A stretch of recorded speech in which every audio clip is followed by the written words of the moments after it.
Күндө 13-14-нде чыккан чек арада чыккан чыр чатактын негизинде Баткен областынын ички иштер башкармалыгы жана Сагдии областынын ички иштер башкармалыгы күчөтүлгөн тартипте жумуш жүргүзүп атат.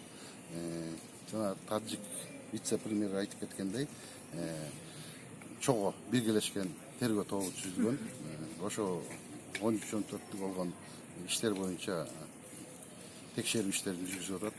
Канча кылмыш козголду? Бүгүнкү күндө биз тараптан 7 кылмыш козголду. Алардын баарысы жана 4 жаран жабыркагандар. Анын ичинен 2 ок жаракат алганы, калганы мушташтан болгондор. Андан тышкары кичине дагы башка иштер бар. Баш аягы 7.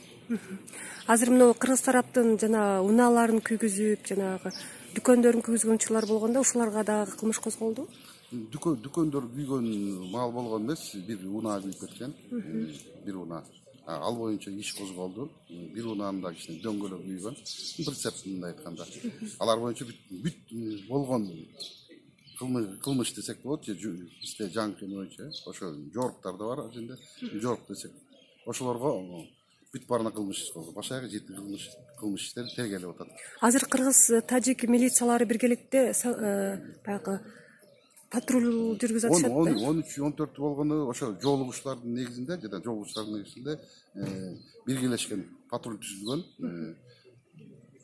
Тажик тараптан дагы, биз тараптан дагы 2 өлкөнүн ички иштер кызматкерлери биргелешкен патруль уюштуруп, Аксай, Көкташ жана 4 көчөнүн бөлүмдөрүндө патрулдук иштерди жүргүзүп атат. Аксай аймагында кайсы датага чейин күчөтүлгөн тартипте коомдук коопсуздук сакталат? Бүгүнкү күндө мындай күчөтүлгөн эле да, күчөтүлгөн тартипте мындай карасак кырдаал жагдай тынч болуп калды. Жакын күндөрдө ошо күчөтүлгөн тартипти токтотуш үчүн иш-чараларды көрөбүз. Бүгүнкү күнгө чейин көзөмөл жүргүзүп атабыз. Жагдай туруктуу деп айтсак болот. 4 жаран ошо чек арада чыккан чыр чатактын негизинде жаратылыштыр. Анын ичинен 2 киши оор абал, мындай. Оор абалда жаракат алган, бирок туруктуу. Бүгүнкү күндө туруктуу. Биздин дарыгерлер өздөрүнүн дарылоосун, жумушун так жүргүзүп операциялар жүрдү. Экөө дагы жаракат алган. Кудай буйруса, жакын күндөрү сакайып кетчү дейт.